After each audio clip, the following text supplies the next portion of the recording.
கர்த்தருடைய பரிசுத்த நாமத்துக்கு மகிமை உண்டாவதாக. ஒரு நல்ல வார்த்தை 1 சாமுவேல் 16:12 பாருங்க. புறக்கணிக்கப்பட்டு, ஒதுக்கப்பட்டு, நெகிழப்பட்டு, அந்த இப்படிப்பட்ட உங்களை கர்த்தர் தேடி வந்து விசேஷித்த அழைப்பு கொடுத்து, அநேகருக்கு பார்த்து இங்கே கால் லெட்டர்லாம் புதுசாக வருங்க. அது ஸ்பெஷல் இன்விடேஷனாக இருக்கும்.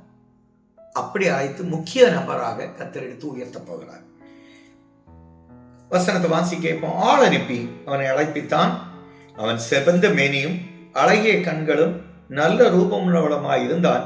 அப்பொழுது கர்த்தர் இவன் தான், நீ எழுந்து இவனை அபிஷேகம் பண்ணு. இது இங்க என்ன ஒரு அழைப்பு? சவுலிட்ட அனுப்புகிறார். சவுலிட்ட அனுப்பி அவனை கூட்டுறார். இப்ப பாருங்க, தாவீதுக்கு 2 அழைப்பு. இதே போல கர்த்தர் உங்களை விசேஷித்த அழைப்பு கொடுத்து உங்களை உயர்த்த போகிறார்.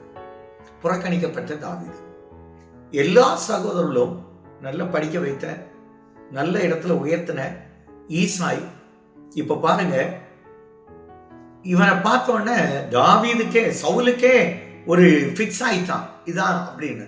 கர்த்தர் கிட்ட கொண்டு வந்து, இவன் இல்லை, இவனை போ சொல்லு அப்படின்னு சொல்லும்போது எப்படி இருக்கும்? அவன் வெட்கத்தோடு வந்தான். இப்ப பாருங்க, உயர்த்தப்பட்டவன் வெட்கப்படுறான். வேண்டான்னு ஒதுக்கப்பட்டவனுக்கு விசேஷ அழைப்பு போகுது. எல்லாரையும் இனி யாரா பிள்ளைகள் இருக்கான், ஆமா ஒருத்தன் வேஸ்ட், அவன் ஆடு மேய்ச்சிட்டு இருக்கான், அவன் சொன்னா கீழ்ப்படிய மாட்டான், அதனால அங்க வேஸ்டா போட்டிருக்கணும். நான் சொல்றேன், வேஸ்ட் போல உங்களை ஒதுக்கி புறந்தள்ளி உங்களை நெக்லெக்ட் பண்ணி உங்களை எட்டி கூட பார்க்காம உங்களை அவமதித்திருப்பாருங்க. ஆனா இன்னைக்கு கர்த்தர் உங்களை முக்கியமான நபராய் எடுத்து உயர்த்த போகிறார். உங்க பிள்ளைகளை எடுத்து உயர்த்த போகிறார். உங்க சந்ததி எடுத்து உயர்த்த போகிறார். ஸ்பெஷல் இன்விடேஷன் வரும். அநேகர் இன்டர்வியூ ஃபேஸ் பண்ணுவீங்க.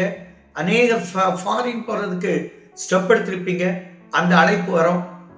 சந்தோஷமா இருங்க, உயர்த்தப்படுவீங்க. எங்களால தகப்பனே, ஒதுக்கப்பட்ட தாவீதை கர்த்தர் உயர்த்தினீர்.